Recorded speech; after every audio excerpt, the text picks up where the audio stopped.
Subscribe करा आशाची रसोई आणि नवीन video पाहण्यासाठी बेल आयकॉन दाबायला विसरू नका।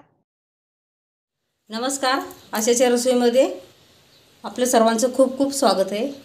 आज आपल्याला एक वेगळी रेसिपी करायची, खूप सुंदर लागते ती रेसिपी। आणि भेंडी घेतली आपण, त्यासाठी गावठी भेंडीची आमटी करायची आपल्याला। ही भेंडी बघा, आमच्या शेतातलीच भेंडी आहे ही स्वच्छ धुवून कापून घ्यायची। आणि जून जर असली तर टाकायची नाही, ती सोलून आतमध्ये असे बिया निघतात आणि गर तिचा निघतो, तो काढून घ्यायचा आहे आपल्याला। आपल्याला तेल लागणार आहे फोडणीसाठी। आणि हा ठेचा घेतलाय मी, हा घरात खायला केलेला त्याच्यातला मी घेतलाय। जर तुमच्याकडे नसेल, ह्याच्यामध्ये शेंगदाणे आहेत, पण तुमच्याकडे जर नसेल ठेचा तर काय करायचं, आपण ज्याप्रमाणे तिखट खातो त्याप्रमाणे हिरवी मिरच्या घ्यायच्या 4-5, एक चमचा जिरं घ्यायचं, लसणीच्या पाकळ्या घ्यायच्या, थोडंसं मीठ घ्यायचं आणि ते खलबत्त्यामध्ये ठेचून घ्यायचं फोडणीसाठी। कोकम घेतले 4-5, मीठ घेतले, हे शेंगदाण्याचं कूट, शेंगदाणे भाजून त्याचं कूट घेतले मी। आपल्या आवडीप्रमाणे घ्यायचं, जास्त पण नको आणि कमी पण नको असं। हळद लागणार आहे आपल्याला आणि जिरं लागणार आहे। आता काय करायचं आहे आपल्याला, सर्वात अगोदर ही भेंडी आपल्याला छान भाजून घ्यायची तव्यावरती, तेल न टाकता।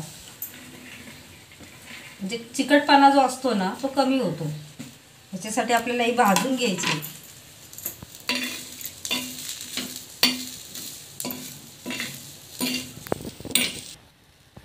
खरपूस भाजून घ्यायची आपल्याला। गावठी भेंड्या शेतातल्या 2 प्रकारच्या असतात। हा एक प्रकार असतो, ही मोठी असते, लांबट असते भेंडी ही, आणि दुसरी असते ती एकदम छोटी असते, बुटकी असते, काटेरी भेंडी असते ती। दोन्ही भेंडीला चव खूप छान असते। आता भेंडी छान भाजून घेतली आपण, तवा घ्यायचा आहे उतरून आपल्याला, इकडे कढई ठेवायची आणि भेंडी ओतून घ्यायची आपल्याला। आता आपल्याला फोडणी तयार करून घ्यायची। थोडं पाणी सुकलं कढईमधलं की आपण फोडणी तयार करून घेऊया। कढई तापले, आपल्याला पातळ करायची, आमटी करायची म्हणून पाणी सुद्धा आपल्याला लागणार आहे। तेल आपण 2 चमचे तेल टाकले। गॅस आपल्याला थोडा कमी करायचा आहे, कारण कढई आपली खूप तापली। तर जिरं टाकूया अर्धा चमचा,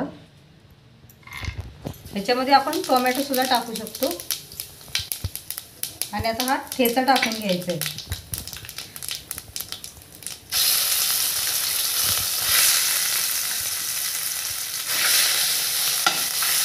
थोडं झाकण ठेवूया आपण।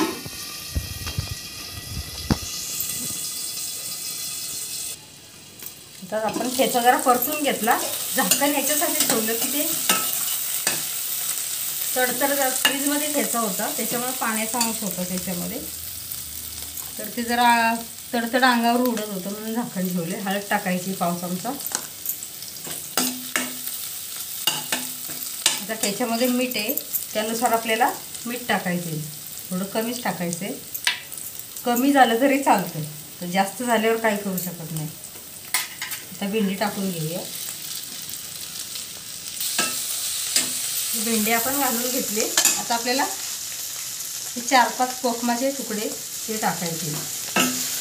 आवडत असेल तर टाका, नसले आवडत तर नाही टाकले तरी चालतं। टोमॅटो टाकायचे। आता आपल्याला पाणी घालायचं आहे, आमटी करायची ना आपल्याला।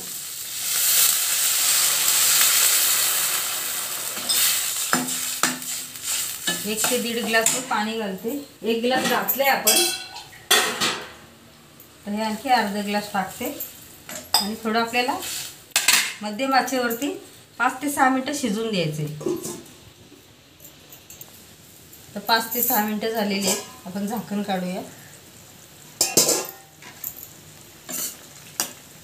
मध्यम आचेवरती शिजत ठेवलं होतं, भेंडी छान शिजली। आता आपल्याला शेंगदाण्याचं कूट टाकायचं।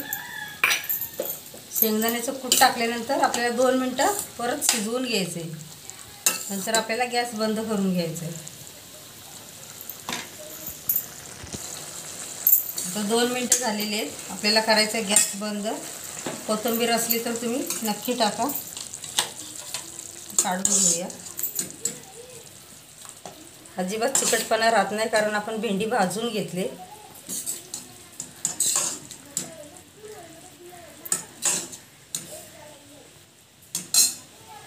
तर भेंडीची आमटी तयार झाली, गरम गरम मस्तपैकी.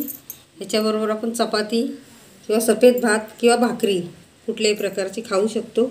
तर नक्की तुम्ही माझा हा व्हिडिओ बघा आणि पातळ भेंडीची आमटी गावच्या पद्धतीने कशी झाली ते नक्की सांगा. व्हिडिओ लाईक शेअर जरूर करा. धन्यवाद.